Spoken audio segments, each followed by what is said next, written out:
একদিন একটা পাখি অন্য একটা পাখিকে বলল, আমি তোমাকে অনেক ভালোবাসি, আমি তোমার সাথে থাকতে চাই। এমন কথা শুনে অন্য পাখিটি বলল, তুমি যে আমাকে ভালোবাসো তার প্রমাণ কি? তুমি তো আমাকে ছেড়ে চলেও যেতে পারো। যদি কখনো বড় ঝড় আসে তাহলে তুমি তো আমাকে ছেড়ে পালিয়েও যেতে পারো। যদি আমাকে ভালোই বাসো তাহলে প্রমাণ দাও। পাখিটার এমন কথা শুনে অন্য পাখিটি বেশ কষ্ট পেল এবং তার ভালোবাসার প্রমাণ দিতে গিয়ে তার দুটো ডানাই ভেঙে ফেলল এবং বলল, এই দেখো, আমি আমার ভালোবাসার প্রমাণ দিতে গিয়ে আমার দুটো ডানাই ভেঙে ফেলেছি।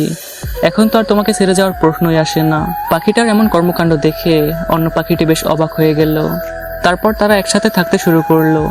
বেশ কিছুদিন একসাথে থাকার পরে তারা খবর পেল তাদের ওখানে নাকি অনেক বড় ঝড় আসতে চলেছে, যেই ঝড়ে নাকি সবকিছু একদম ভেঙে চুরে চুরমার হয়ে যাবে।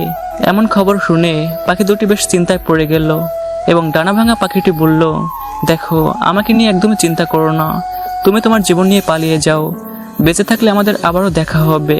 এমন কথা শুনে অন্য পাখিটি ডানা ভাঙা পাখিটির কথা চিন্তা না করেই দ্রুত উড়াল দিয়ে তার জীবন নিয়ে চলে গেল।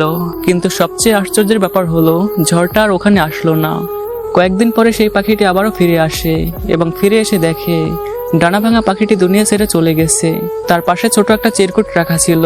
চিরকুটে লেখা ছিল, বিশ্বাস করো, আমি কখনো কল্পনা করতে পারিনি যে তুমি আমাকে এভাবে ঠকাবা, তুমি আমাকে এভাবে একা রেখে চলে যাবা।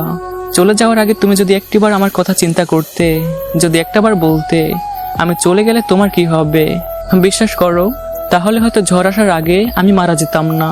তোমার এরকম বিশ্বাসঘাতকতা, এরকম বেইমানি আমি সহ্য করতে পারিনি।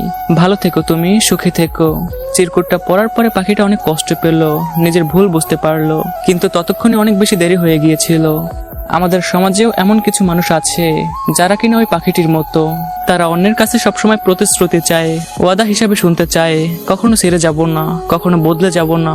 কিন্তু কেউ যখন তাদেরকে সত্যিকারের ভালোবেসে ফেলে, বিনিময়ে তারা তাকে এক সমুদ্র কষ্ট উপহার দেয়।